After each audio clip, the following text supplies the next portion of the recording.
What is up, bros and brats? I am Inkslasher, and today we are talking about my favorite 5 maps in Call of Duty Modern Warfare Remastered. Now, the reason why I wanted to talk about this is because this is a topic that's going to be different for everyone. Everyone who watches this video is going to have a different top 5 maps. The reason being this is not based on statistics whatsoever. So, for example, when we talk about the top 5 weapons in the game, there's going to be 5 to 10 weapons that everyone kind of flocks to because they simply have the best stats.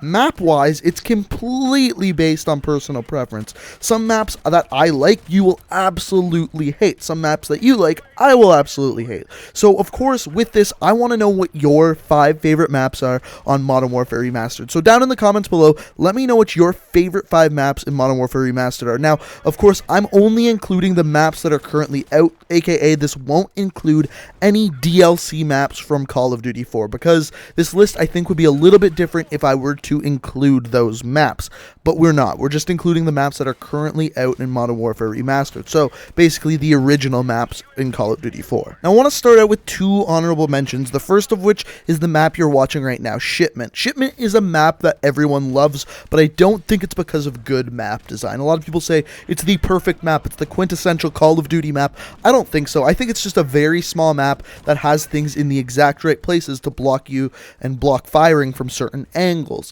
I don't think it's a perfectly designed map. I don't think it's a map that they could ever play in competitive mode. I just think it's a really fun map to play on that is very small and you can rack up a lot of kills on. That's why a lot of people really like it. The second map I wanted to mention is Crossfire. Now, Crossfire, the reason why I like Crossfire is mainly because of Search and Destroy. I really like how it plays on Search and Destroy. I like how one side is way harder than the other for Search and Destroy, and I think it's a lot of fun to play on that game mode. I also enjoy playing Domination. However, if I play any other game mode on it, aka Team Deathmatch, I really don't enjoy Crossfire. So that's why it's only an honorable mention, because I really like it for 2 game modes, but I don't like it on every game mode. And the rest of the maps on this list are maps that I enjoy on every single game mode, no matter what, and I enjoy them very much. So, moving on, let's start off with number 5.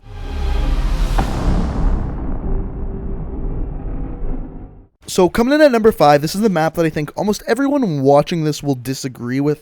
I love Downpour. Now, I enjoy it for many different game modes. Like I said, Search, Team Deathmatch, Domination, you name it, I like playing it on this map. However, whenever I play this game, people downvote it. People don't enjoy playing it. And I think that's partially part of the reason why I like playing it so much is because it's kind of rare that I actually get to play it. Now, one thing that I find interesting about this map is it's a rainy, foggy kind of map. There's not a ton of vibrance and colors to it, and normally those are the maps I like, the ones with the vibrance and colors, but this one's not the case, and I think it's that little bit of difference that I really like about it. Now, on top of that, I have a pretty good strategy on playing this map where I only stick to the one side with the house, and in sticking to that one side, I have the most possible cover, and I can shoot towards the sides that have less cover, and I think that strategy has done so well for me that it's kind of given me a positive result on this map, and that's why I enjoy it so much. So this is a map that I don't expect everyone who watches this video to really even put in their top 10, but for me, it's definitely there at number 5.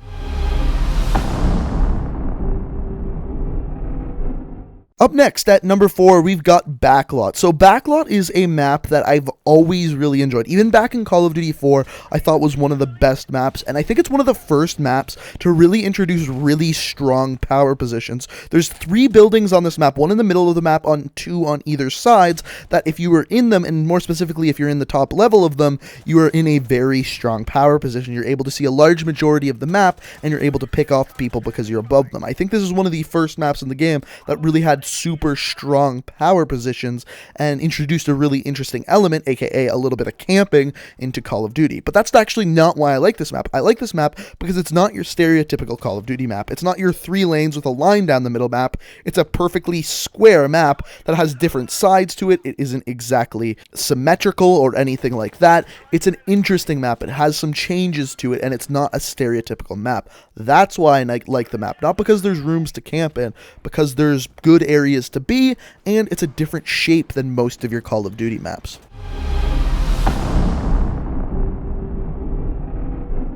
So speaking of stereotypical Call of Duty maps, this one I believe is one of the most stereotypical Call of Duty maps, Strike. So the reason why I say that is because Strike is perfectly laid out as in 3 lanes, the middle lane being the street and the 2 other lanes being on either side of it. Now, the thing with this map, remember when we talked about Backlot having power positions that had 3 main buildings that were really strong power positions? This one has 1. There is 1 building that has a 2nd level that looks over the entire middle of the map and another lane altogether. That position is so important, and because of that, it adds a really interesting element into this map. But also, the 3 lanes make it so that there's different ways to play the map based on what gun you're using that you can succeed in. For example, if you're using a sniper rifle, you can watch over that middle lane, or even take the power building that we were talking about before and do extremely well because you have really open lines of sight. However, if you're using an SMG or an assault rifle, you can work around the outside lanes and do well that way. It creates a very interesting elements to succeed with different types of weapons, and then I really do think that this is one of the maps that a lot of maps these days are designed like, or tried to be designed like.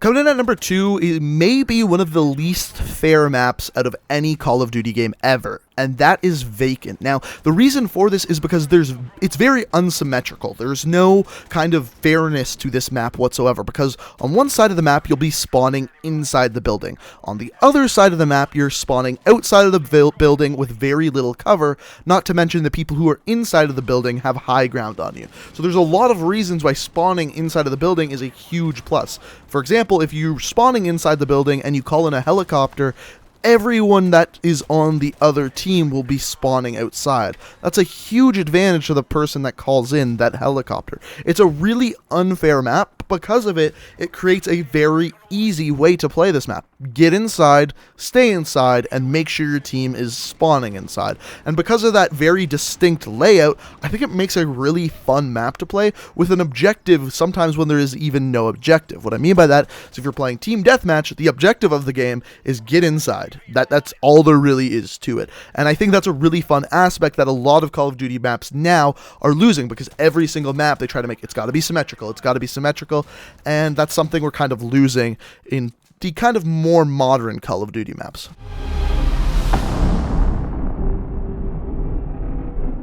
Coming in at number 1, we've got Showdown. Now, first things first, as you'll notice, I am playing against bots. That's simply because I had no gameplay on this map, because I find no one ever picks it. I've gotten, I think, into 2 lobbies playing this map, and it sucks because, as you can obviously tell, it's my favorite map in the game.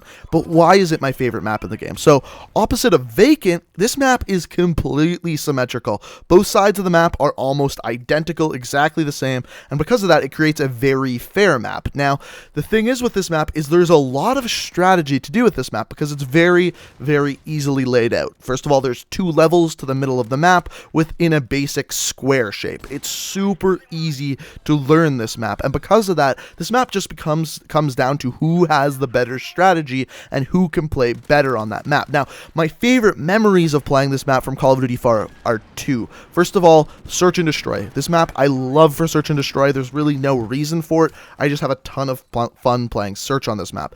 But secondly, I love playing Cage Match on this map. Reason being, like I said, this map is so fair. All it comes down to is who is the better shot and who has a better strategy on this map. Also, if you know the spawns on this map, all of these things are going to help you on this map. And because it's such a fair map, that is why I love playing on this map. So what I found most interesting about this list is the number 2 and number 1 spots on the list are completely different. And what I mean by that is Vacant is a map that's completely unfair. There's one spawn that's way better than the other spawn, whereas Showdown is a completely symmetrical map that's fair in every single way possible. What this tells me is that there really is no way of there's no formula for creating the best possible Call of Duty map. All there is trial and error, and that's why I truly believe that map design is one of the hardest possible things for Call of Duty developers, because there's not just one formula that will create the best possible map. But that's it. That's my list of my 5 favorite maps in Modern Warfare Remastered. Let me know down in the comments, what are your 5 favorite maps? Of course, this is something that really interests me, so I'll be reading all of your comments as always. So let me know down in the comment section below. If you're new to the channel, you can hit that subscribe button. I upload new Call of Duty videos videos every single day of the week. Also, if you enjoyed the video, it would be fantastic if you could hit that like button. Thank you so much for watching. You can check out my Twitch, Twitter, Let's Play channel, all of that crap down in the description. Thanks for watching, guys, and until next time, peace out.